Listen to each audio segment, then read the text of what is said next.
Now, everyone loves a good story, but have you ever wondered why everyone loves a good story? And here's a few stories that you'll see on the screen. Maybe one of those is your favorite story. But have you ever wondered why we love a great story?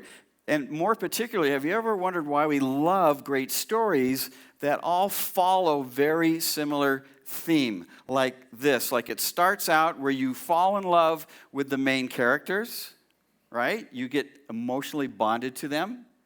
And then all of a sudden the music turns dark. The evil villain shows up, does something bad to the main characters. That gives rise for a hero to come save the day. And the hero defeats the evil villain, rescues the heroine, and they ride off into the sunset in that famous scene that we love where we get the tissue out and we cry. They ride off into the sunset to live what? Happily ever after. We love those stories, don't we?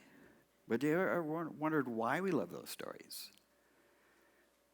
The reason I think we love those stories is because once upon a time, God wrote a story. He was in eternity. He's by himself. And he says, I need someone to love on. I mean, my nature is love. And so I want to love on somebody. And so God conceives of a story. Genesis 1:1 is like pressing the play button on that story.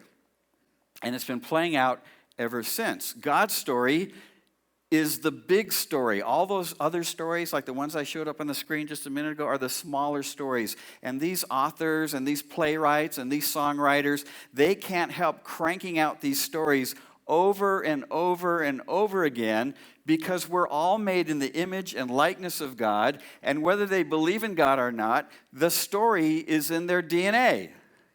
And it just oozes out of them. And we love it. And we just cry and cry and cry all the way to the bank to pay for those things.